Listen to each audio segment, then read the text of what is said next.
Professor, toda vez que um presidente da República retoma o posto depois de alguns anos fora dele, não necessariamente numa reeleição, é natural que a gente faça uma comparação, a exemplo do que está acontecendo com o presidente Lula agora aqui no Brasil. A partir disso, qual é a sua análise sobre o que Donald Trump fez e qual vai ser o protagonismo ou aquilo que Donald Trump deve dar destaque nesse novo mandato depois de anos fora dele? Bem-vindo, boa noite. Obrigado, Evandro.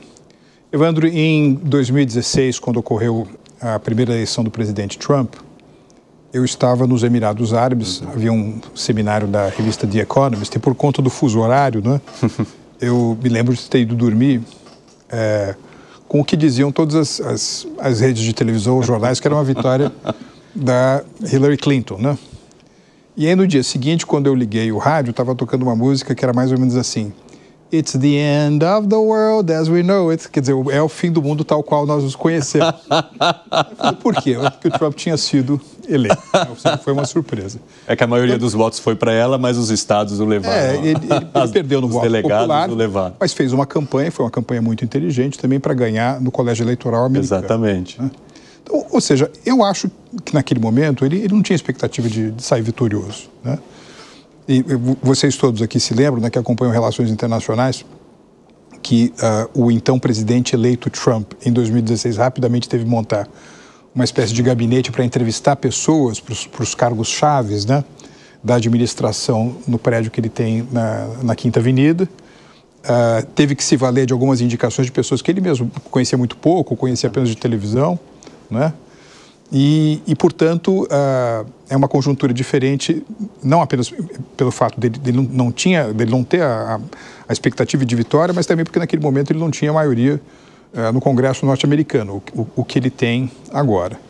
Então, nessa vez, Evandro, eu tenho certeza, enfim, tenho ido muito para os Estados Unidos, e conheci algumas das pessoas que vão integrar essa equipe do presidente Trump. Ele tem um plano de voo e o nome de todos aqueles que vão ocupar as funções chaves. Veja a velocidade que se deu às nomeações depois daquela vitória, né?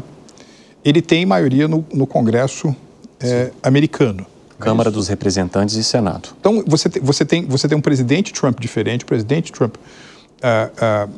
mais experiente, com o comando das duas casas legislativas, com o comando do seu próprio partido, né, do Partido Republicano. Eu acho que em 2016 esse comando, não é, ou essa primazia não era tão clara. Mas o que eu acho também que faz muita diferença entre Trump 1 e Trump 2 é o momento específico do mundo e dos Estados Unidos. Né? Porque vejam coisa curiosa, né?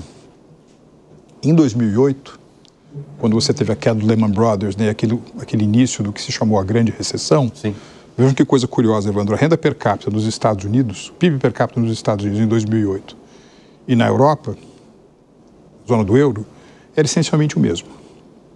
Hoje, 2025, o PIB per capita nos Estados Unidos é o dobro do PIB per capita na Europa. Eu morei um tempo na China, né?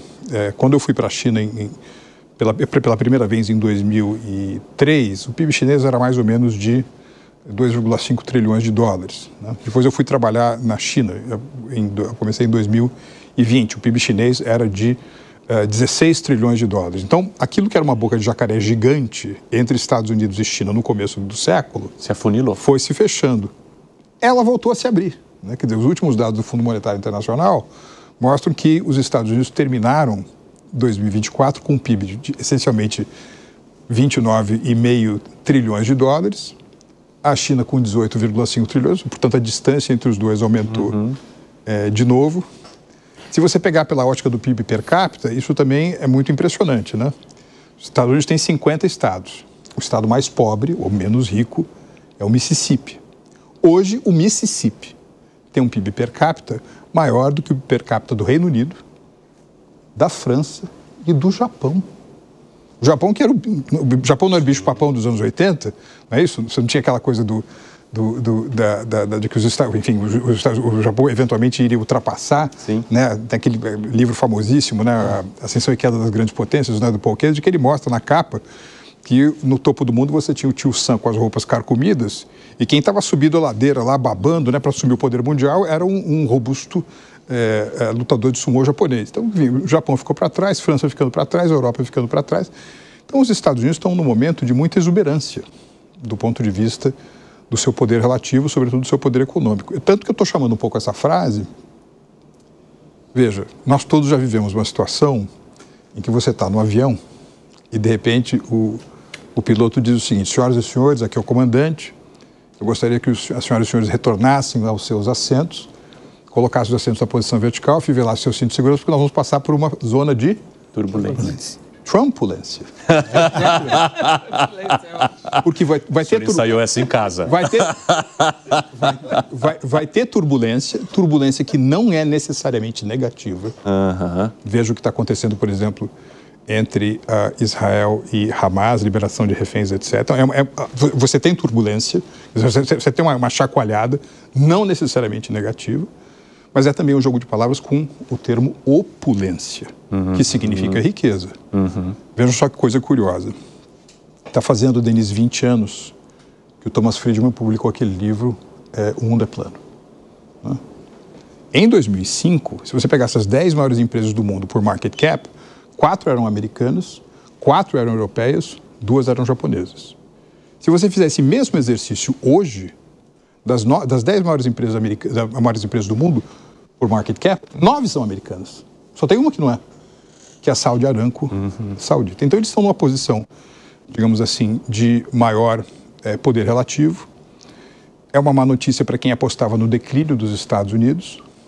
E eu acho que esse momento americano, essa conjuntura americana, vai ser utilizado na mesa de negociação, na relação com outros países, na tentativa de reindustrialização dos Estados Unidos, diminuição do papel relativo da China no mundo e assim por diante.